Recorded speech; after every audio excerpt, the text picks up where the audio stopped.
Hello दोस्तों, Aaradhya academy के YouTube channel में आप सभी का स्वागत है। दोस्तों, कर्मचारी चयन बोर्ड द्वारा आयोजित राजस्थान चतुर्श्रेणी कर्मचारी भर्ती परीक्षा 2025 के नवीनतम पाठ्यक्रम के अनुसार मॉडल पेपर की टेस्ट सीरीज शुरू की गई थी, जिसमें अपने 73 मॉडल पेपर है वो कंप्लीट हो चुके हैं। आज अपना इसमें 74 नंबर का मॉडल पेपर है। कुल 120 प्रश्न इसमें शामिल किए गए हैं और हूबहू आपको ऐसा ही पेपर है वो परीक्षा में देखने को मिलेगा। दोस्तों, अगर आपने पिछले 73 मॉडल पेपर अगर नहीं देखे तो अभी भी समय है। दोस्तों, आप प्लेलिस्ट में जाइए, वहां पे आपको फोल्डर मिल जाएगा चतुर्थ श्रेणी कर्मचारी मॉडल पेपर के नाम से आपको वहां फोल्डर मिलेगा और उसका जो लिंक है वो आपको डिस्क्रिप्शन में मिल जाएगा। तो आप वहां जाकर पिछले मॉडल पेपरों का टेस्ट है वो अवश्य दें। और आराध्या एकेडमी के यूट्यूब चैनल को अगर आपने अभी तक सब्सक्राइब नहीं किया तो सब्सक्राइब जरूर करें, बेल आइकन को दबाएं, क्लास को लाइक और अपने दोस्तों के पास में शेयर जरूर करें। तो चलिए दोस्तों, शुरू करते हैं आज का अपना मॉडल पेपर नंबर 74। देखिए, ये परीक्षा पैटर्न है और इसी के अनुसार अपन है वो मॉडल पेपर यहाँ पर पढ़ रहे हैं। सबसे पहले अपन भाग 1 में राजस्थान भूगोल के 20 प्रश्न है वो पढ़ेंगे। बिल्कुल सिलेबस के अकॉर्डिंग अपन यहाँ पे चल रहे हैं।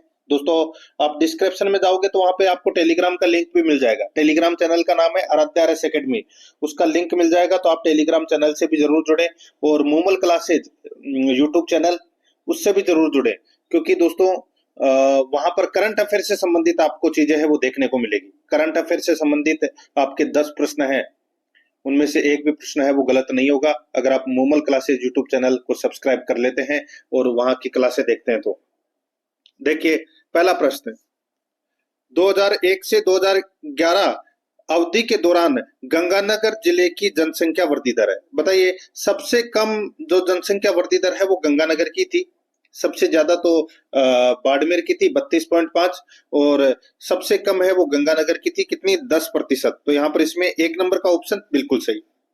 सेकंड नंबर का प्रश्न इसमें देखिए, 1874 में आगरा किला उत्तर प्रदेश और राजस्थान के निम्नलिखित स्टेशनों में से किस स्टेशन के बीच पहली ट्रेन चलती थी।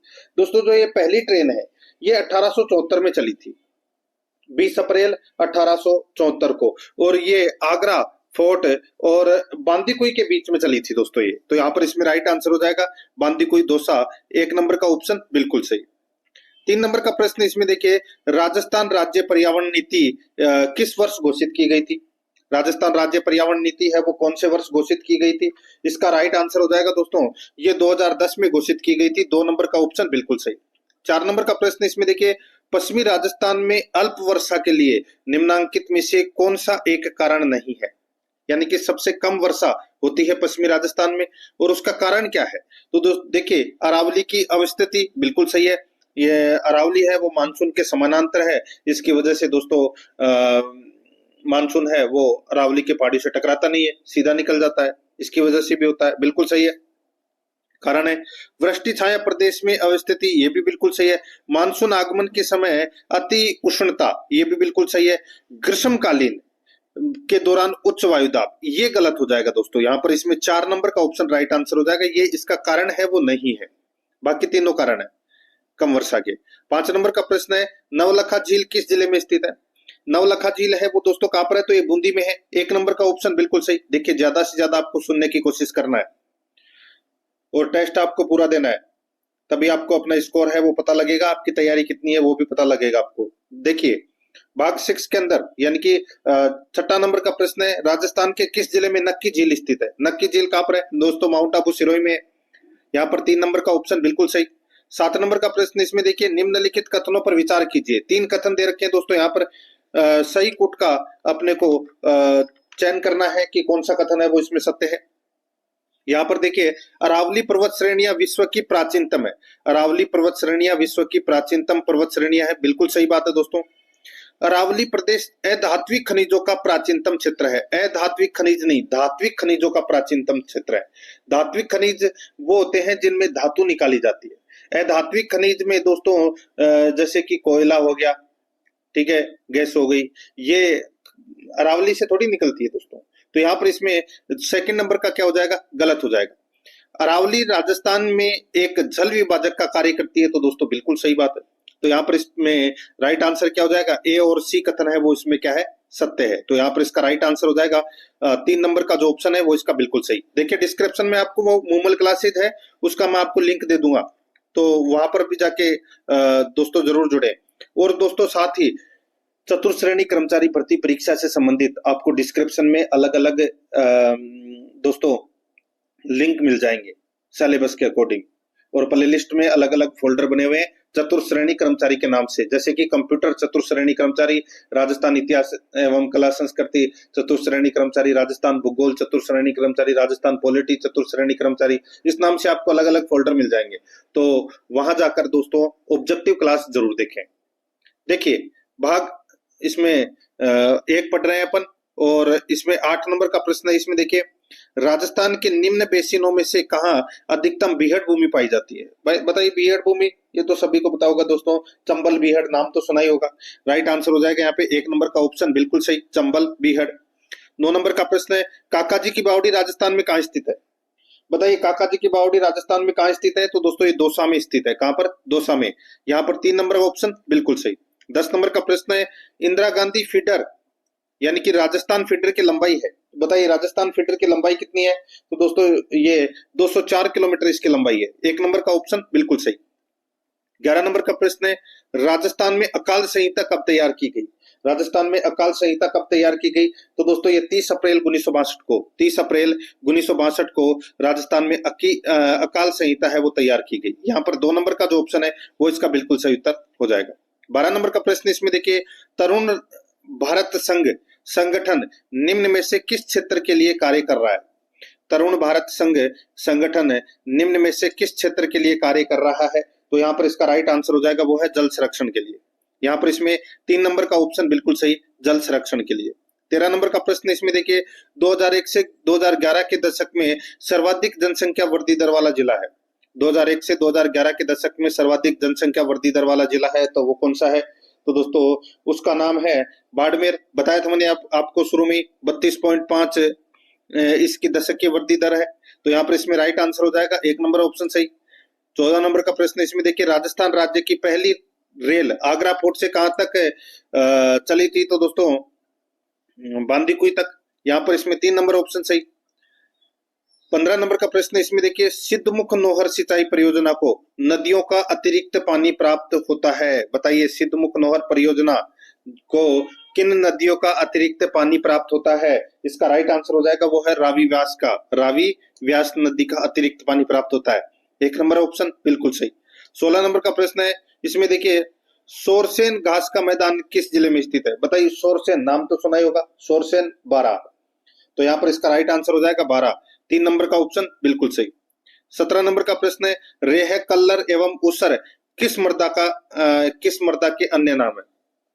रेह कल्लर एवं उसर किस मृदा के अन्य नाम है? तो दोस्तों बताइए कौन सी मृदा के अन्य नाम है? तो यहाँ पर इसका राइट आंसर हो जाएगा ये लवणीय मृदा के दोस्तों अन्य नाम है। 1 नंबर का ऑप्शन बिल्कुल सही, लवणीय मृदा के अन्य नाम है।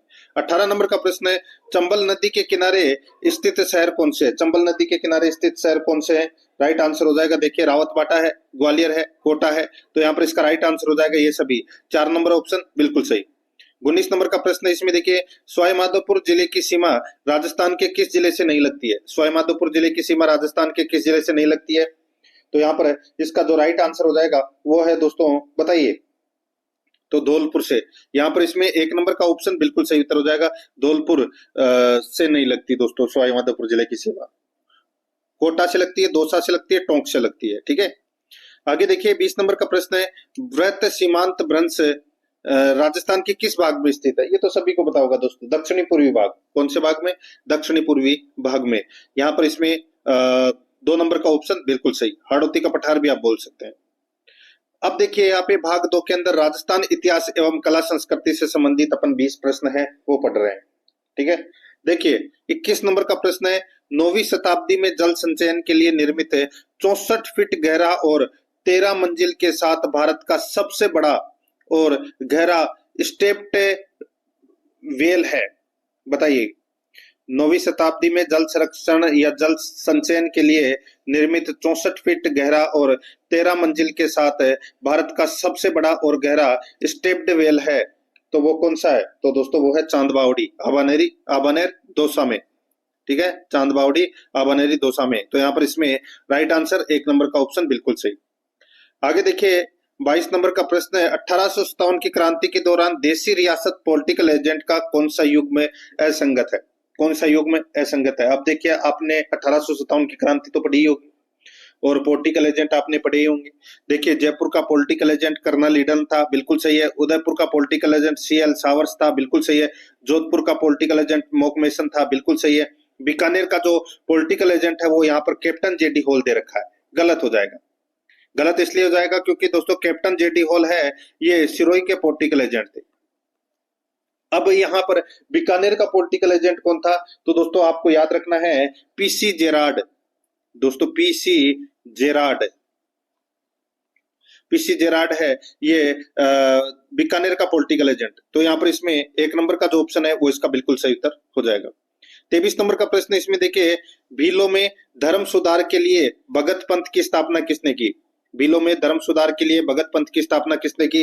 राइट आंसर हो जाएगा दोस्तों, ये भगत पंथ की जो स्थापना है वो किसने की थी? तो ये गोविंद गिरी ने की थी। 2 नंबर का ऑप्शन बिल्कुल सही उत्तर हो जाएगा, गोविंद गिरी ने।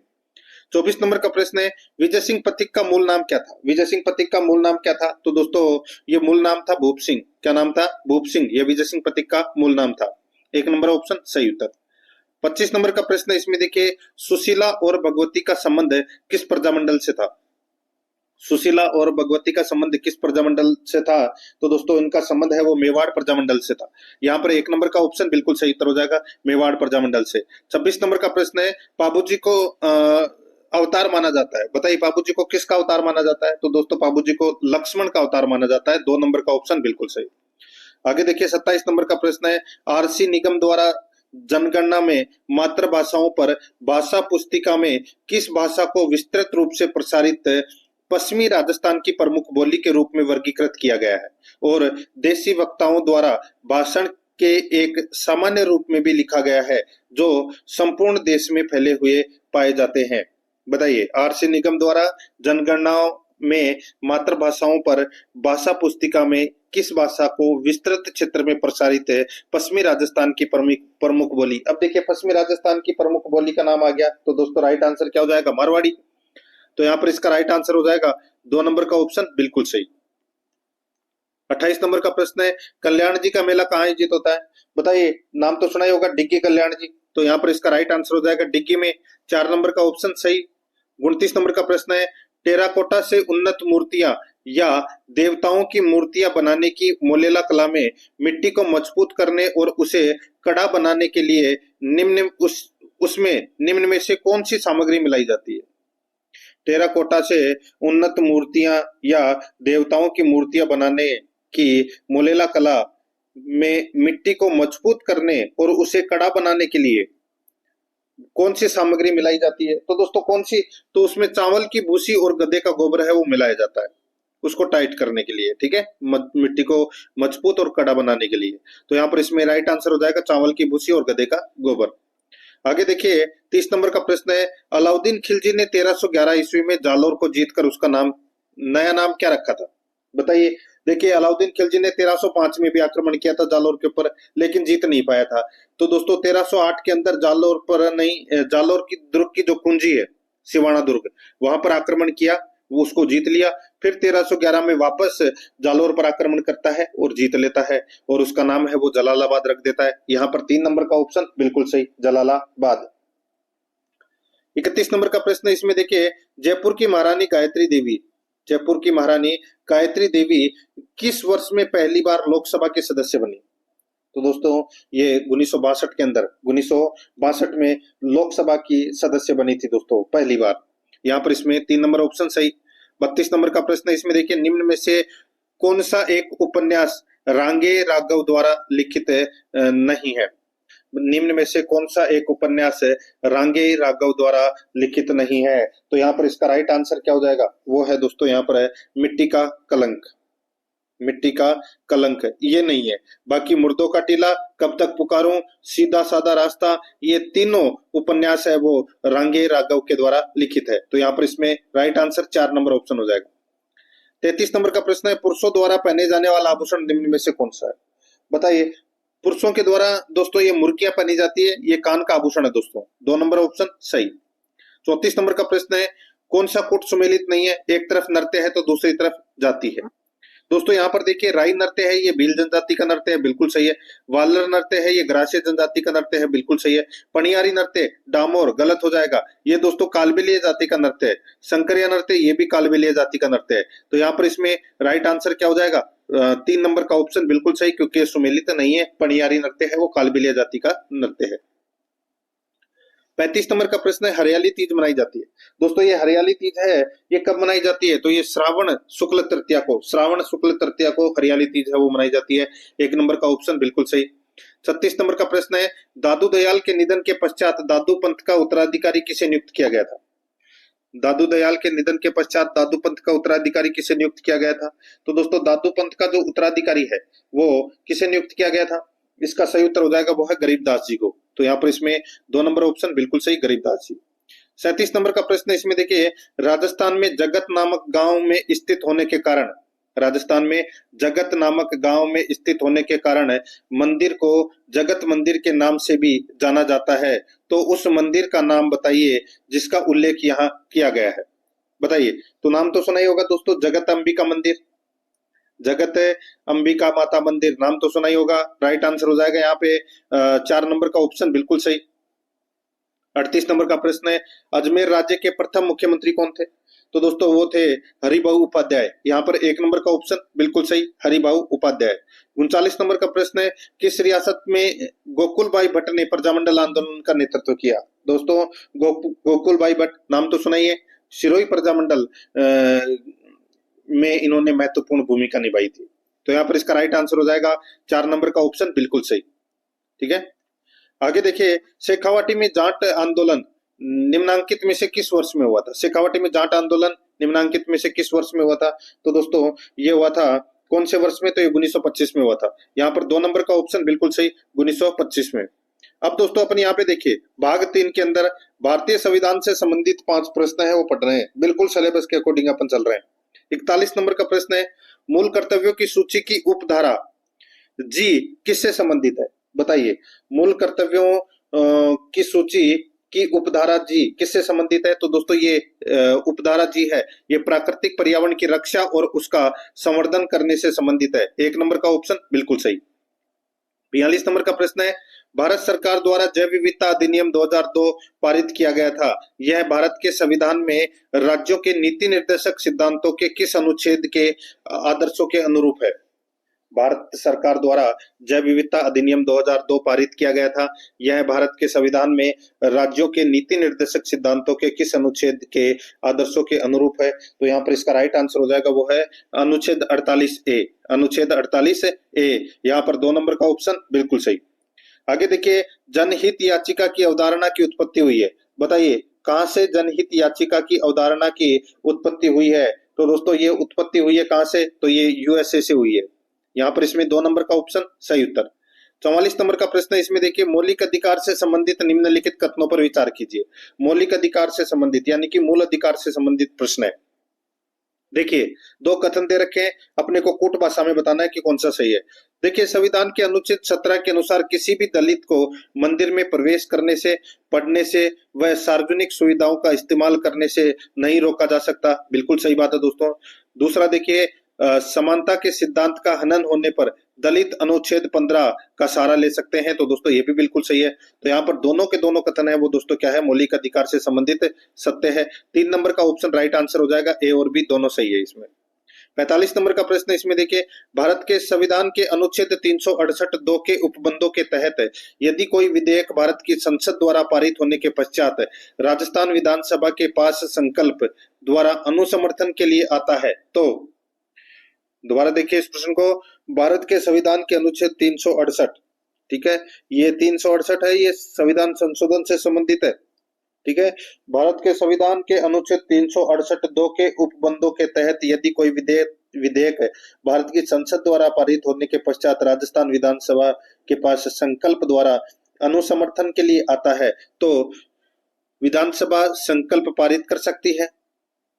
विधानसभा संकल्प पारित कर सकती है, बिल्कुल सही है। विधानसभा संकल्प अस्वीकार कर सकती है, ये भी बिल्कुल सही है।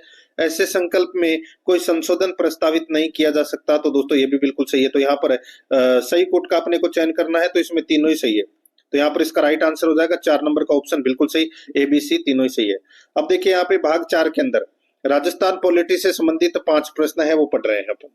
46 नंबर का प्रश्न है, राजस्थान उच्च न्यायालय का उद्घाटन राज प्रमुख सवाई मान सिंह को किया गया था, बताइए कब बनाया गया, यानी कि उद्घाटन है वो दोस्तों राजस्थान उच्च न्यायालय का उद्घाटन सवाई मान सिंह द्वारा किया गया था, कब? तो दोस्तों इसका राइट आंसर हो जाएगा 29 अगस्त 1949 को, 29 अगस्त 1949 को उद्घाटन किया गया था। यहाँ पर एक नंबर का ऑप्शन सही। 47 नंबर का प्रश्न है, राजस्थान लोक सेवा आयोग अपने किए गए कार्य के बारे में वार्षिक प्रतिवेदन किसको प्रस्तुत करता है, बताइए किसको प्रस्तुत करता है? तो यहाँ पर इसका राइट आंसर हो जाएगा वार्षिक प्रतिवेदन की अगर मैं यहाँ पे बात कर रहा हूं तो दोस्तों इसका सही उत्तर हो जाएगा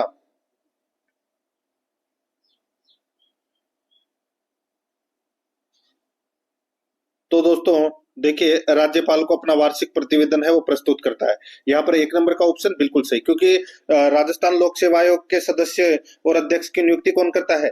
राज्यपाल ही करता है, तो राज्यपाल को ही करेगा। ठीक है, एक नंबर ऑप्शन सही उत्तर। 48 नंबर का प्रश्न है, राजस्थान के मुख्यमंत्रियों में निम्नांकित में से कौन भ्रष्टाचार उन्मूलन समिति के सदस्य रहे हैं, बताइए कौन भ्रष्टाचार उन्मूलन समिति 1962 के सदस्य रहे हैं? तो दोस्तों उनका नाम है टीकाराम पालीवाल। यहाँ पर एक नंबर का ऑप्शन बिल्कुल सही, टीकाराम पालीवाल। 49 नंबर का प्रश्न है, राजस्थान के निम्नांकित मुख्य सचिवों में से किसने अपने कार्यकाल के दौरान अधिकतम संख्या में मुख्यमंत्रियों के साथ कार्य किया, बताइए। मुख्य सचिव से संबंधित क्वेश्चन है, तो यहाँ पर मुख्य सचिवों में से किसने अपने कार्यकाल के दौरान अधिकतम संख्या में मुख्यमंत्रियों के साथ कार्य किया? तो वो है दोस्तों कौन से मुख्य सचिव है वो, उनका नाम क्या है? तो दोस्तों उनका नाम है वीबीएल माथुर, वीबीएल माथुर। इन्होंने सर्वाधिक मुख्यमंत्रियों के साथ कार्य किया है मुख्य सचिव के रूप में। 4 नंबर ऑप्शन सही। 50 नंबर का प्रश्न है, निम्नलिखित पर विचार कीजिए। दोस्तों 2 कथन दे रखे हैं, बताना है कि कौन सा सही है। पहला देखिए, संविधान के अनुच्छेद 22 के अनुसार प्रत्येक व्यक्ति को अपना बचाव करने का मौलिक अधिकार प्राप्त है, बिल्कुल सही बात है।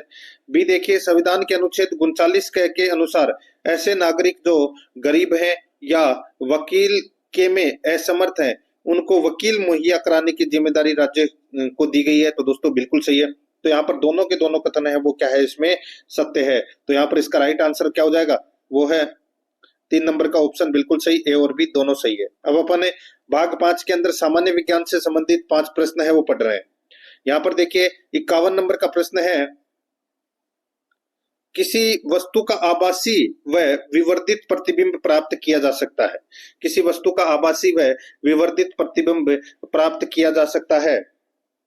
तो यहाँ पर इसका जो राइट आंसर हो जाएगा वो है दोस्तों, ये प्राप्त किया जा सकता है दोस्तों अवतल दर्पण द्वारा, अवतल दर्पण द्वारा। यहाँ पर 3 नंबर का ऑप्शन बिल्कुल सही उत्तर हो जाएगा। 52 नंबर प्रश्न इसमें देखिए, कक्ष तापमान पर दूध के खट्टा होने में शामिल है, कक्ष तापमान पर दूध के खट्टा होने में शामिल है, तो दोस्तों वो है रासायनिक परिवर्तन।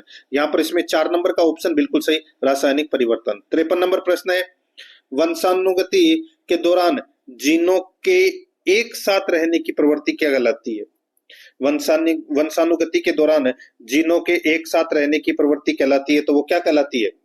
तो दोस्तों वो कहलाती है, बताइए। तो दोस्तों वो कहलाती है आनुवंशिक संलग्नता, आनुवंशिक संलग्नता कहलाती है। 3 नंबर ऑप्शन बिल्कुल सही। 54 नंबर का प्रश्न है, कौन से जीवाणु के सुजाक रोग, कौन से जीवाणु से दोस्तों सुजाक रोग होता है, सुजाक रोग होता है? तो दोस्तों ये होता है निस्सेरिया गोनेरियाई, निस्सेरिया गोनेरियाई से ये सुजाक रोग होता है। यहाँ पर इसमें 4 नंबर का ऑप्शन सही उत्तर हो जाएगा। 55 नंबर प्रश्न है, अगर अग्नाशय में खराबी हो तो क्या होगा? अगर अग्नाशय में खराबी हो तो क्या होगा? तो दोस्तों इसमें इंसुलिन और ग्लूकागोन नहीं बनेंगे, इंसुलिन और ग्लूकागोन नहीं बनेंगे। तो यहाँ पर इसमें राइट आंसर हो जाएगा 2 नंबर ऑप्शन सही। अब अपन भाग 6 के अंदर दोस्तों करंट अफेयर से संबंधित 5 प्रश्न है वो पढ़ रहे हैं। ठीक है, करंट अफेयर से संबंधित 5 प्रश्न। देखिए 56 नंबर का प्रश्न है, वर्तमान में भारत के नियंत्रक एवं महालेखा परीक्षक कौन है? तो बताइए वर्तमान में भारत के नियंत्रक एवं महालेखा परीक्षक कौन है? तो वो है श्री के संजय मूर्ति, श्री के संजय मूर्ति। 3 नंबर का ऑप्शन सही उत्तर हो जाएगा। 57 नंबर प्रश्न इसमें देखिए, भारत में हरित क्रांति के बाद कौन सी क्रांति हुई जिसमें फलों और सब्जियों के उत्पादन को बढ़ाने पर क्या ध्यान केंद्रित किया गया? तो दोस्तों फलों और सब्जियों के उत्पादन को बढ़ाने पर ध्यान केंद्रित किया गया कौन सी क्रांति में? तो वो है स्वर्ण क्रांति। यहाँ पर इसमें 4 नंबर का ऑप्शन बिल्कुल सही, स्वर्ण क्रांति। 58 नंबर प्रश्न है, केंद्रीय मंत्री डॉक्टर जितेंद्र सिंह को किस क्षेत्र में उनके महत्वपूर्ण योगदान के लिए लाइफ टाइम अचीवमेंट अवार्ड प्रदान किया गया? बताइए, केंद्रीय मंत्री डॉक्टर जितेंद्र सिंह को किस क्षेत्र में उनके महत्वपूर्ण योगदान के लिए लाइफ टाइम अचीवमेंट अवार्ड प्रदान किया गया? तो दोस्तों इसका राइट आंसर हो जाएगा वो है मधुमेह देखभाल और अनुसंधान के लिए। तो यहाँ पर इसमें 2 नंबर का ऑप्शन सही।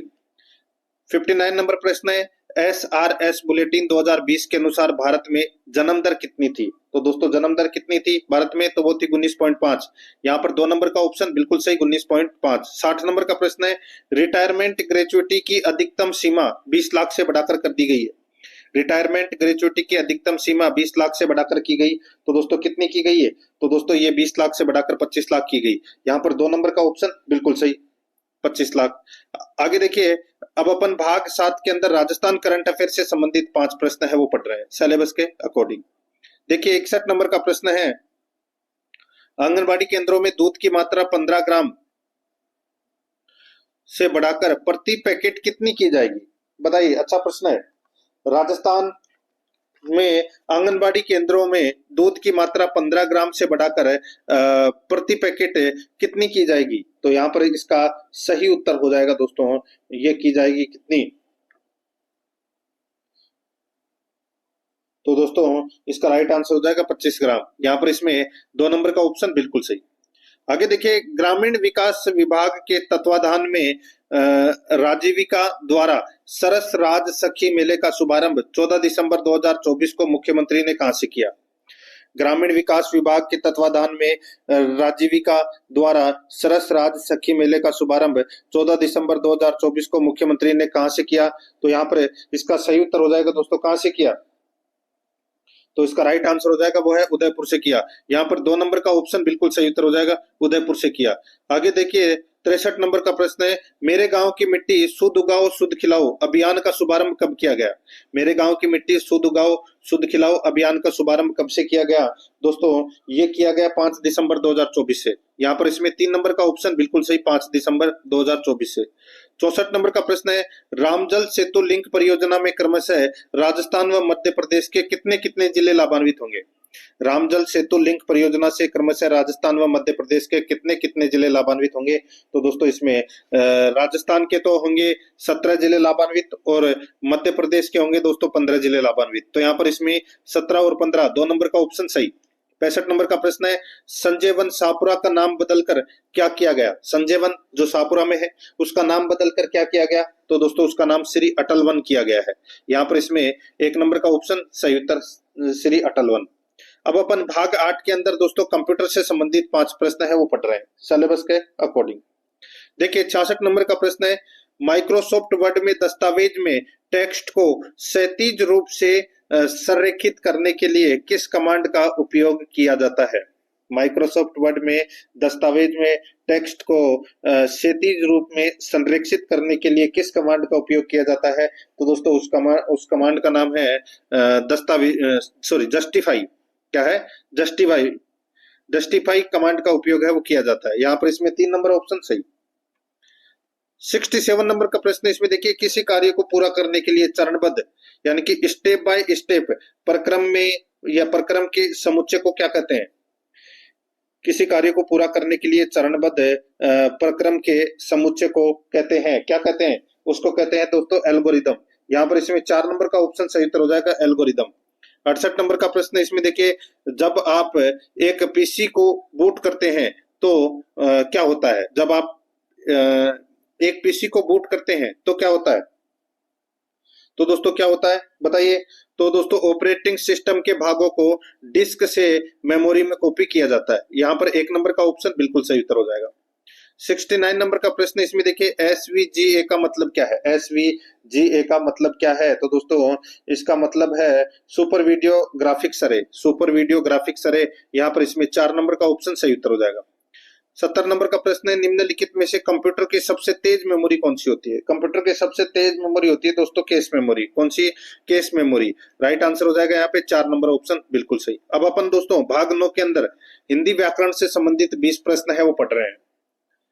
ठीक है दोस्तों, आराध्यारस एकेडमी के यूट्यूब चैनल को अगर आपने अभी तक सब्सक्राइब नहीं किया तो सब्सक्राइब जरूर कर लें, बेल आइकन को दबाएं ताकि नोटिफिकेशन है वो आप सभी के पास में निरंतर पहुंचता रहे। क्लास को लाइक नहीं किया तो क्लास को लाइक जरूर करें। तो देखते हैं यहाँ पे 71 नंबर का प्रश्न है, इसमें देखिए, किसी पद पर नियुक्ति प्राप्त करने हेतु लिखे गए पत्र का प्रारूप होता है। तो दोस्तों कौन सा होता है? तो वो होता है दोस्तों नियुक्ति प्राप्त करने के लिए दोस्तों आवेदन पत्र। यहाँ पर इसमें 4 नंबर का ऑप्शन सही उत्तर हो जाएगा। 72 नंबर का प्रश्न है, इसमें देखिए, इनमें से कौन सा वाक्य शुद्ध है? इनमें से कौन सा वाक्य शुद्ध है? तो यहाँ पर देखिए, उसकी ससुराल जयपुर में है, उसकी ससुराल जयपुर में है, ये दोस्तों इसमें क्या है? शुद्ध वाक्य है। ठीक है, जैसे कि यहाँ पे तीसरा नंबर का देखिए, रास्तों को चौड़ी करना जरूरी, चौड़ी नहीं चौड़ा करना जरूरी है। तो यहाँ पर इसमें 2 नंबर का ऑप्शन है बिल्कुल सही उत्तर है, इसमें ये वाक्य शुद्ध है, बाकी इसमें सारे अशुद्ध हैं। नेक्स्ट आगे देखिए, यहाँ पे 73 नंबर का प्रश्न है, 4 शब्द लिखे गए हैं। ठीक है, जिनमें से 3 की वर्तनी गलत है और 1 सही है। 4 विकल्पों में से सही वर्तनी वाला शब्द कौन सा है? तो दोस्तों सही वर्तनी वाला शब्द इसमें देखिए, ये चौथा नंबर का जो शब्द है श्रृंगार। ठीक है, ये इसमें बिल्कुल सही है। तो यहाँ पर देखिए, इसमें श्रृंगार, देखिए पहला भी सेम है, दूसरा भी सेम है और तीसरा भी सेम है। ठीक है, तो यहाँ पर दोस्तों ये इसको 1 2 3 मान लेना, या इसमें ऐसे कर लेना कि कौन सा सही वर्तनी वाला शब्द है वो नहीं है, नहीं है कर लेना। ठीक है, तो अपना 3 नंबर का ऑप्शन इसका सही उत्तर हो जाएगा। आगे देखिए, यहाँ पे गलत परिभाषिक शब्द युग्म है। गलत परिभाषिक शब्द युग्म कौन सा है? तो दोस्तों यहाँ पर देखिए, बाकी सारे सही हैं इसमें। इसमें देखिए रिजोइंडर, रिजोइंडर का उत्तर दे रखा है यहाँ पे, ये गलत है दोस्तों। इसका अर्थ होता है रिजोइंडर, तो इसका अर्थ होता है प्रत्युत्तर। क्या होता है? प्रत्युत्तर होता है। यहाँ पर 4 नंबर का ऑप्शन बिल्कुल सही। 75 नंबर प्रश्न है, इसमें देखिए, अंगुली पकड़ते पहुंचा पकड़ना मुहावरे का उपयुक्त भावार्थ है। अंगुली पकड़ते पहुंचा पकड़ना मुहावरे का भावार्थ क्या है? तो दोस्तों मुहावरे का इसमें भावार्थ हो जाएगा थोड़े मौके का अनुचित और अधिक लाभ उठाना। यहाँ पर इसमें 4 नंबर का ऑप्शन सही उत्तर। आगे देखिए, यहाँ पे 76 नंबर प्रश्न है, जो होकर ही रहे वाक्यांश के लिए एक शब्द होगा। जो होकर ही रहे, तो दोस्तों वो है अवश्यम भावी। अवश्यम भावी 2 नंबर ऑप्शन बिल्कुल सही। 77 नंबर का प्रश्न है, वेष्टि शब्द का विलोम क्या होगा? वेष्टि शब्द का विलोम हो जाएगा दोस्तों समष्टि। 4 नंबर ऑप्शन बिल्कुल सही, समष्टि। 78 नंबर प्रश्न है, इनमें से कौन सा शब्द गंगा का पर्यायवाची नहीं है? गंगा का पर्यायवाची दोस्तों यहाँ पर देखिए हंसजा, हंसजा है, ये यमुना का पर्यायवाची है। 3 नंबर का ऑप्शन राइट आंसर हो जाएगा। बाकी देवापगा, सुरसरिता और विष्णुपति, ये तीनों गंगा के पर्यायवाची हैं। 3 नंबर ऑप्शन इसका सही उत्तर। 79 नंबर का प्रश्न है, दिए गए शब्द के पर्याय यानी कि समानार्थक शब्द के लिए 4 विकल्प दिए गए हैं, उचित विकल्प को चुनिए। जल्दी, दोस्तों यहाँ पर जल्दी दे रखा है। ठीक है, तो जल्दी का पर्यायवाची है वो क्या होगा? तो दोस्तों जल्दी का पर्यायवाची हो जाएगा इसमें समुद्र। यहाँ पर इसमें 2 नंबर का ऑप्शन सही उत्तर, यानी कि समानार्थक शब्द। 80 नंबर का प्रश्न है, पदार्थ की यथार्थ अवस्था पदार्थ की यथार्थ अथवा कल्पित ध्वनि को ध्यान में रखकर जो शब्द बनाए गए हैं उन्हें क्या कहा जाता है? बताइए, तो उन्हें क्या कहा जाता है? उन्हें कहा जाता है दोस्तों अनुकरणवाचक शब्द कहा जाता है। यहाँ पर 3 नंबर ऑप्शन बिल्कुल सही, अनुकरणवाचक शब्द। 81 नंबर प्रश्न, निम्नलिखित में से कौन सा शब्द तत्सम है? तत्सम शब्द कौन सा है? तो दोस्तों यहाँ पर सुगंध जो दे रखा है ना, ये तत्सम शब्द है। बाकी तीनों है वो तद्भव है। 82 नंबर का प्रश्न है, हमेशा बहुवचन में प्रयुक्त होने वाला शब्द है, तो वो कौन सा है? तो वो है दोस्तों आंसू। 4 नंबर का ऑप्शन सही। 83 नंबर प्रश्न है, निम्न में से कौन सी प्रेरणार्थक क्रिया है? प्रेरणार्थक क्रिया कौन सी है? तो वो है जगाना। यहाँ पर इसमें 2 नंबर ऑप्शन सही उत्तर। 84 नंबर का प्रश्न है, सार्वनामिक विशेषण का प्रयोग किस विकल्प में हुआ है? सार्वनामिक विशेषण का प्रयोग कौन से विकल्प में हुआ है? तो दोस्तों देखिए, वह घर अभी बना है। तो दोस्तों ये वह क्या है? ये सर्वनामिक विशेषण है। यहाँ पर इसमें राइट आंसर हो जाएगा 3 नंबर ऑप्शन बिल्कुल सही। 85 नंबर प्रश्न है, किस वाक्य में निजवाचक सर्वनाम का प्रयोग नहीं हुआ है? निजवाचक, निजवाचक में क्या होता है कि अपना स्वयं का होता है। ठीक है, तो यहाँ पर इसमें आप देख सकते हैं आप आगे आ जाएं। तो दोस्तों यहाँ पर आप है वो निजवाचक सर्वनाम नहीं है। आप, निज का मतलब होता है स्वयं, अपना, खुद का, ठीक है। तो यहाँ पर अपने इसमें राइट आंसर हो जाएगा 3 नंबर ऑप्शन, बिल्कुल सही। आगे देखिए यहाँ पर है 86 नंबर का प्रश्न, निम्नलिखित में से किस विकल्प में सभी शब्द व्यक्तिवाचक संज्ञा है? व्यक्तिवाचक संज्ञा है वो किसमें? जनवरी, पृथ्वी, चांदनी चौक, प्रदीप, ये सभी क्या है? तो ये व्यक्तिवाचक संज्ञा है। 3 नंबर ऑप्शन सही। 87 नंबर प्रश्न है, निम्नलिखित में से किस शब्द में कोई प्रत्यय नहीं है? बताइए कौन सी निम्नलिखित शब्द में कोई प्रत्यय नहीं है? तो यहाँ पर आप देख सकते हैं दोस्तों, इसमें हम सब, हम सब है, इसमें प्रत्यय नहीं है दोस्तों। हम सब के अंदर दोस्तों हम है वो सर्वनाम है और सब है वो क्या है? विशेषण है। तो ये इसमें राइट आंसर क्या हो जाएगा? 2 नंबर ऑप्शन बिल्कुल सही, इसमें प्रत्यय नहीं लगा हुआ। 88 नंबर का प्रश्न है, जो शब्दांश शब्द के प्रारंभ में जुड़कर उसके अर्थ में परिवर्तन कर देते हैं, उसमें विशेषता उत्पन्न कर देते हैं, उसे क्या कहते हैं? तो दोस्तों उसे क्या कहते थे? उसे, देखिए शब्द के प्रारंभ में जुड़ते हैं तो वो उपसर्ग होता है। यहाँ पर इसमें 2 नंबर का ऑप्शन सही होता है। 89 नंबर का प्रश्न है, निम्न में से कौन सा गुण संधि का उदाहरण नहीं है? गुण संधि का उदाहरण कौन सा नहीं है? तो दोस्तों यहाँ पर देखिए, जहां पर भी आपको एक मात्रा दिख जाए उसमें गुण संधि होती है 90%। सर्वेश्वर में है, गंगोर्मी में है, महर्षि में है। यहाँ पर जो पृथ्वीश्वर है इसमें दीर्घ संधि का प्रयोग हुआ है दोस्तों, पृथ्वी प्लस ईश्वर। तो यहाँ पर इसमें राइट आंसर 4 नंबर ऑप्शन हो जाएगा। 90 नंबर का प्रश्न है, निम्नांकित में से वृद्धि संधि का उदाहरण है? वृद्धि संधि में जहां पर भी आपको डबल मात्रा दिख जाए, आंख बंद करके आपको क्या करना है? वृद्धि संधि करना है। तो यहाँ पर देखिए डबल मात्रा किसमें? सदैव के अंदर। 4 नंबर का जो ऑप्शन है वो इसका बिल्कुल सही उत्तर हो जाएगा, सदा प्लस एव। अब अपन दोस्तों भाग 10 के अंदर इंग्लिश ग्रामर से संबंधित 15 प्रश्न है वो पढ़ेंगे सिलेबस के अकॉर्डिंग। देखिए अब अपन दोस्तों 91 नंबर का प्रश्न है वो पढ़ रहे हैं। यहाँ पर देखिए तुम्हारे पास कोई किताब है, तुम्हारे पास कोई किताब है, इसका इंग्लिश ट्रांसलेशन क्या होगा? दोस्तों इसका इंग्लिश ट्रांसलेशन हो जाएगा इसमें, देखिए do you have any book, do you have any book. यहाँ पर 1 नंबर का ऑप्शन बिल्कुल सही। 92 नंबर का प्रश्न है, इसमें देखिए प्रीपोजिशन भरना है अपने को। देखिए she is suffering a bad throat infection, she is suffering a bad throat infection. तो दोस्तों यहाँ पर क्या आएगा? तो इसमें आएगा from a bad throat infection. तो यहाँ पर इसमें 4 नंबर का ऑप्शन बिल्कुल सही। 93 नंबर का प्रश्न, इसमें देखिए fill in the blank using appropriate preposition.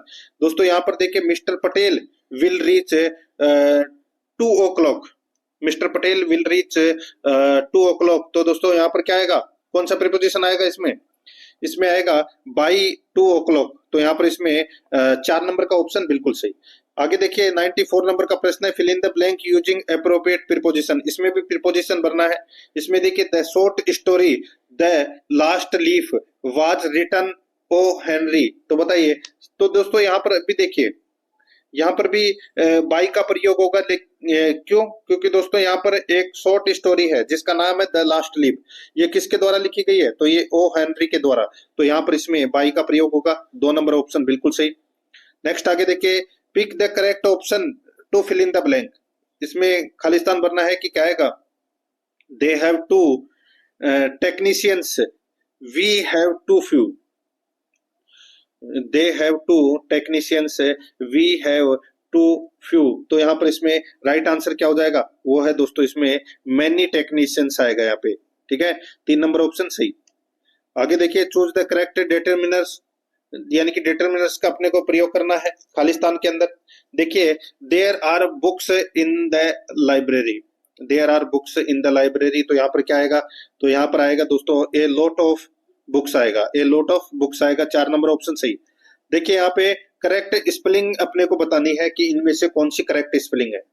यहाँ पर आप देख सकते हैं दोस्तों, देखिए बेनोवोलेंट, बेनोवोलेंट का जो अर्थ होता है वो होता है परोपकारी। इसमें पहली स्पेलिंग है वो क्या है? सही है, 1 नंबर ऑप्शन सही। 98 नंबर का प्रश्न, इसमें देखिए अपने को बताना है कि कौन से पार्ट में एरर है, ग्रामेटिकली एरर, ठीक है।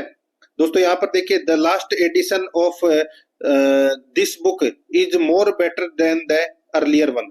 The last edition of this books, the sorry last नहीं, latest, the latest edition of this book is more better than the earlier one. तो बताइए कौन से पार्ट में एरर है इसमें, वो अपने को बताना है। यहाँ पर इसमें देख सकते हैं दोस्तों, इसमें is more better, is more better, तो यहाँ पर इसमें दोस्तों ये गलती है, यहाँ पर 3 नंबर का ऑप्शन बिल्कुल सही उत्तर इसमें हो जाएगा। आगे देखिए 99 नंबर का प्रश्न है, विच sentence is an imperative sentence, बताइए यहाँ पर इन सेंटेंसों में से इन सेंटेंस में से इम्परेटिव सेंटेंस है वो कौन सा है वो बताना है। तो दोस्तों यहाँ पर देखिए, please turn off the lights when you leave, यहाँ पर 2 नंबर का ऑप्शन बिल्कुल सही उत्तर हो जाएगा। 100 नंबर का प्रश्न इसमें देखिए, change the following into indirect speech, change the following into indirect speech, तो इसमें देखिए, she said my father will help me, she said my father will help me, तो यहाँ पर इसका राइट आंसर हो जाएगा वो है she said that her father would help her, तो यहाँ पर इसमें 2 नंबर का ऑप्शन बिल्कुल सही। 101 नंबर का प्रश्न इसमें देखिए, change to indirect speech, change to indirect speech, तो इसमें देखिए, he says I am not well, he says I am not well, तो दोस्तों यहाँ पर इसका राइट आंसर हो जाएगा he says that he is not well, he is not well, यहाँ पर इसमें 2 नंबर का ऑप्शन बिल्कुल सही। नेक्स्ट आगे देखिए, यहाँ पे 102 नंबर का प्रश्न है, things were sent flying in all direction by the explosion, बताइए चेंज इनटू एक्टिव वॉइस, दोस्तों चेंज इनटू एक्टिव वॉइस करना है, तो यहाँ पर इसका राइट आंसर हो जाएगा the explosion sent things flying in all directions, तो यहाँ पर इसमें राइट आंसर 1 नंबर ऑप्शन हो जाएगा। 103 नंबर प्रश्न है, चूज द करेक्ट ऑप्शन, तो इसमें देखिए, tell her to wait her, tell her to wait her, change into passive voice, तो दोस्तों चेंज इनटू पैसिव वॉइस करना है, तो यहाँ पर इसका राइट आंसर हो जाएगा वो है दोस्तों इसमें let her to be told to wait her, ये हो जाएगा दोस्तों इसका पैसिव वॉइस, ठीक है, 4 नंबर ऑप्शन सही। इसमें देखिए खाली स्थान भरना है, टेंस का प्रयोग करते हुए अपने को बताना है, देखिए this time tomorrow I on the beach, I on the beach, तो दोस्तों यहाँ पर क्या आएगा, तो यहाँ पर आएगा will be lying, will be lying आएगा, तो यहाँ पर इसमें 2 नंबर ऑप्शन सही। 105 नंबर का प्रश्न है, इसमें भी टेंस का प्रयोग करते हुए अपने को उत्तर देना है, खाली स्थान भरना है, महेश टोल्ड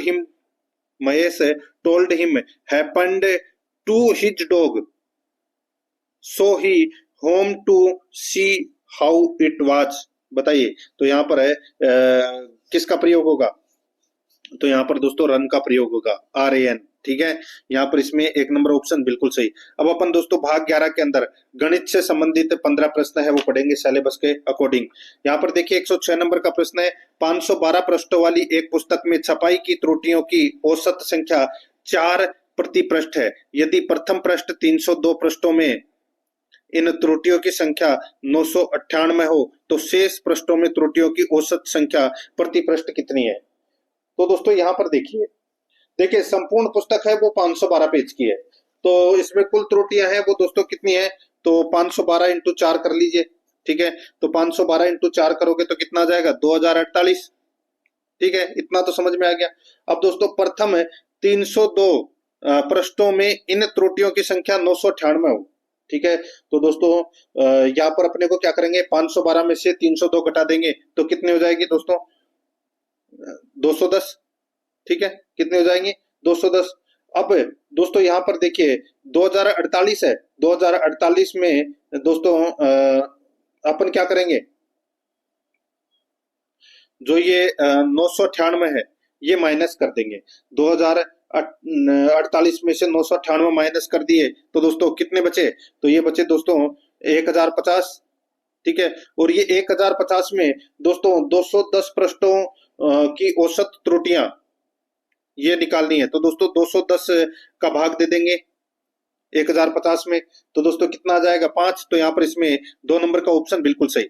107 नंबर का प्रश्न इसमें देखिए, क्रिकेट के खिलाड़ी का 10 पारियों का कुछ औसत था, 11वीं पारी में उसने 108 रन बनाए, इससे उसकी औसत रन संख्या में 6 रन की वृद्धि हो गई, अब उसकी औसत रन संख्या कितनी है, तो दोस्तों औसत रन संख्या कितनी है, तो दोस्तों यहाँ पर आप देखिए सीधा सा आप तो ऐसे कर सकते हैं जैसे कि माना कि पूर्व 10 पारियों का जो औसत है वो x रन है, तो अपन इसको ऐसे लिख सकते हैं 10x प्लस 108 बटे 11 बराबर x प्लस 6, ठीक है, बस इसको सोल्व करना है, तो 10x प्लस 108 बराबर 11 इंटू x प्लस 6 हो जाएगा, तो यहाँ पर दोस्तों 11x प्लस 66, ठीक है। तो यहाँ पे 11x माइनस 10x बराबर 108 माइनस 66 हो जाएगा। तो x बराबर कितना आ जाएगा 42। तो 42 में दोस्तों 6 और जोड़ना है तो कितना हो जाएगा 48। तो यहाँ पर इसमें 4 नंबर का ऑप्शन बिल्कुल सही। 108 नंबर का प्रश्न है, एक दुकानदार अपने सामान की लागत पर कितने प्रतिशत अधिक मूल्य अंकित करे ताकि वह अपने ग्राहकों को 10% कमीशन देने पर भी 26% का लाभ उठा सके। अब ऑप्शन के अनुसार आप कर सकते हैं, जैसे कि अपनी कोई वस्तु है वो 140 रुपए की है, ऑप्शन उठा लिया, ठीक है भाई। 100 रुपए की वस्तु है, अपन ने उसके ऊपर 140 रुपए लिख दिया। अब अपन ने 140 के ऊपर 10% की छूट दी, यानी कि कितनी 14 रुपए की छूट दी, फिर भी अपने को 26% का लाभ हो रहा है ना, बिल्कुल हो रहा है, ठीक है। तो यहाँ पर इसमें 2 नंबर का ऑप्शन राइट आंसर हो जाएगा, ठीक है। ये जो कुछ ज्यादा खास करने की जरूरत नहीं है, ऑप्शन उठाइए, डायरेक्ट कीजिए।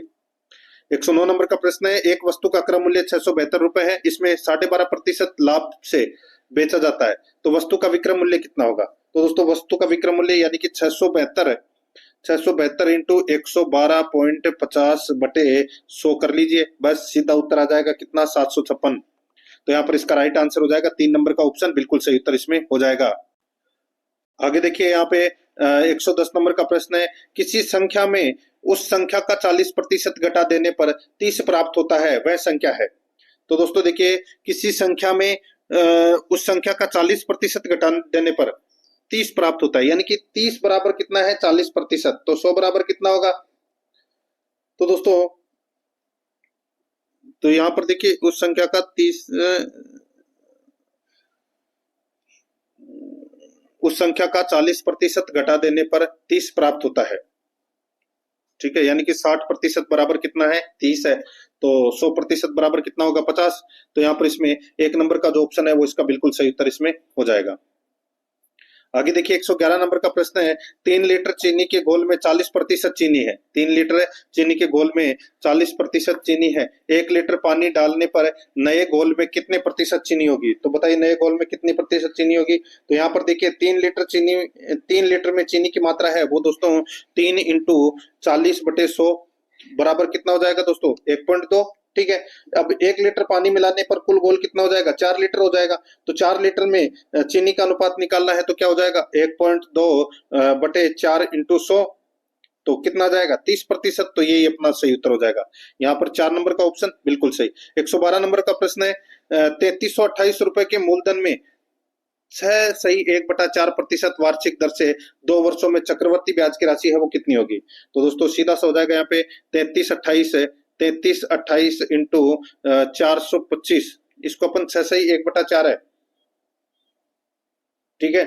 तो इसको अपन ऐसे लिख सकते हैं, या तो दोस्तों 6.25 लिख लीजिए, ठीक है। तो सीधा से मैं आपको बता देता हूँ यहाँ पे 6.25/100 106 हो जाएगा, ठीक है। 106.25 इंटू 3328 इंटू 106.25/100 इंटू 106.25/100, बस इसको काटना है। इसको काटोगे तो आपका उत्तर आ जाएगा दोस्तों। और माइनस इसमें ये 3328 है वो करना है आपको, तो इसमें 429 रुपए है वो ब्याज की राशि हो जाएगी। तो यहाँ पर इसमें सही उत्तर हो जाएगा 4 नंबर का ऑप्शन बिल्कुल सही। आगे देखिए 113 नंबर का प्रश्न है, 10,000 रुपए का 3 वर्ष का चक्रवर्ती ब्याज क्या होगा जबकि ब्याज की दर प्रथम वर्ष 4%, द्वितीय वर्ष 5% और तृतीय वर्ष 6% हो। भाई दिमाग लगाने की जरूरत ही नहीं है इसमें। 10,000 इंटू 10,000 इंटू इसमें देखिए 10,000 इंटू देखिए प्रथम वर्ष का कितना है 4% है, तो यहाँ पे 104/100। दूसरे वर्ष का कितना है 5, तो यहाँ पे 105/100 इंटू तीसरे वर्ष का कितना है 6, तो यहाँ पे 106/100, बस इसको काटना है। इसको काटोगे तो दोस्तों दर आ जाएगी आपकी कितनी, सॉरी इसमें क्या आ जाएगा, क्या पूछा है कि ब्याज क्या होगा, ब्याज क्या होगा, तो बस माइनस 10,000 कर देना है जो भी आएगा। तो यहाँ पर 1575 आएगा दोस्तों इसमें ब्याज। तो यहाँ पर इसमें 3 नंबर ऑप्शन सही। 114 नंबर का प्रश्न है, 2:3, 4:7, 1:2, 5:8 है में सबसे बड़ा अनुपात कौन सा है। तो दोस्तों सबसे बड़ा अनुपात है वो क्या है इसमें, यहाँ पर आप देख सकते हैं दोस्तों। यहाँ पे देखिए 2415, 2415 और इसमें ऊपर वाली संख्या है, इसको अपन ऐसे लिखेंगे 2/3, 4/7, 1/2, 5/8। ठीक है, तो दोस्तों यहाँ पर जो 2415 का और 3728 का अपने को क्या करना है दोस्तों, एलसीएम लेना है। तो यहाँ पर इसका राइट आंसर हो जाएगा, देखिए सबसे बड़ा अनुपात पूछा गया है। सबसे बड़ा अनुपात दोस्तों इसमें हो जाएगा 2:3 हो जाएगा। तो यहाँ पर इसमें 4 नंबर का ऑप्शन बिल्कुल सही। आगे देखिए, 4 घंटियां 6, 8, 12, 18 सेकंड के अंतराल पर बजती है। वे 12 बजे एक साथ बजती है, कितने सेकंड बाद वे फिर एक साथ बजेंगी? तो यहाँ पर इसका राइट आंसर हो जाएगा, इनका एलसीएम निकाल लीजिए, बेहतर आ जाएगा। राइट आंसर हो जाएगा यहाँ पे 3 नंबर ऑप्शन सही। 116 नंबर प्रश्न है, दो संख्याओं का एलसीएम और एचसीएफ का, यानी कि दो संख्याओं का एलसीएम उनके एचसीएफ का 90 गुना है। एलसीएम और एचसीएफ का योग 1456 है। यदि एक संख्या 160 है तो दूसरी संख्या क्या होगी? तो दोस्तों सीधा सा हो जाएगा यहाँ पे भाई, देखिए दो संख्या है तो यहाँ पर एचसीएफ अनुपात एलसीएम, यानी कि 1 अनुपात कितना हो जाएगा 90। ठीक है, तो एचसीएफ बराबर क्या हो जाएगा 1/91 इंटू 1456, कितना 1456, तो कितना आ जाएगा दोस्तों 16। तो यहाँ पर एलसीएम निकालना है तो 1456 माइनस 16 बराबर कितना हो जाएगा 1440। अब 16 इंटू 1440 बटे 160 कर लीजिए, कितना आ जाएगा 144। तो यहाँ पर इसमें 3 नंबर ऑप्शन सही। 117 नंबर प्रश्न है, सलीम व करीम ने व्यापार में 5,000 रुपए और 3,000 रुपए लगाए। यदि वर्ष के अंत में कुल लाभ 800 रुपए हुआ हो तो दोनों का लाभ का अंतर कितना है? भाई सीधा सा है, यहाँ पे इनका अनुपात निकालना है। अनुपात दोस्तों यहाँ पे 5:3 हो जाएगा। ठीक है, तो एक का 500 रुपए और एक का 300 रुपए, अंतर कितना हो जाएगा दोस्तों 200 रुपए का। तो यहाँ पर इसमें 2 नंबर ऑप्शन सही उत्तर। 118 नंबर प्रश्न है, 10 पुरुष एक कार्य को 15 दिनों में पूरा कर सकते हैं और 15 महिलाएं उसी कार्य को 12 दिनों में पूरा कर सकती है। यदि वे सभी 10 पुरुष और 15 महिलाएं एक साथ कार्य करें तो कितने दिनों में पूरा होगा? तो कितने दिनों में पूरा होगा दोस्तों, इसका सही उत्तर मैं आपको बता देता हूँ, 6 सही 2/3 दिन आएगा। यहाँ पर 2 नंबर ऑप्शन बिल्कुल सही। आगे देखिए, एक व्यक्ति एक निश्चित दूरी को 6 किलोमीटर प्रति घंटे की गति से तय करने में 50 मिनट का समय लेता है। यदि वह 10 किलोमीटर प्रति घंटे की गति से चलता है तो वह समान दूरी को कितने मिनट में तय करेगा? तो दोस्तों सीधा सा हो जाएगा, यहाँ पे 6/10 इंटू 50 कर लीजिए, कितना जाएगा 30 मिनट। तो यहाँ पर इसका सही उत्तर हो जाएगा दोस्तों 4 नंबर का ऑप्शन बिल्कुल सही। 120 नंबर का प्रश्न है, इसमें देखिए, निम्न पाई चार्ट द्वारा छात्रों द्वारा, यह निम्न पाई चार्ट 4 छात्रों द्वारा छात्र चुनाव में प्राप्त वैध मतों को प्रदर्शित किया गया है। डाले गए कुल वैध मतों की संख्या कितनी है? 720 है। ठीक है, जीतने वाले ने अपने निकटतम प्रत्याशी को कितने मतों से हराया? तो दोस्तों कितने मतों से हराया? तो यहाँ पर देखिए 120 और 100 इन दोनों के ये भाई अंतर कितने का हो गया? 20 का हो गया। तो यहाँ पर 20/360 है इंटू 720 हो जाएगा, बस काट लीजिए। तो ये कितना 2 बार कटा, तो 2 इंटू 20 कितना हो जाएगा 40। तो 40 मतों से हराया। यहाँ पर इसमें 1 नंबर का ऑप्शन बिल्कुल सही उत्तर इसमें हो जाएगा। तो दोस्तों इसी के साथ मैंने आपको ये 74 नंबर का मॉडल पेपर है वो कंप्लीट करवा दिया है। आराध्या रस एकेडमी के साथ में जुड़े रहिए, चैनल को सब्सक्राइब जरूर करें, बेल आइकन को दबाएं, क्लास को लाइक और अपने दोस्तों के पास में शेयर जरूर करें। मिलते हैं दोस्तों नेक्स्ट क्लास में। जय हिंद, जय भारत।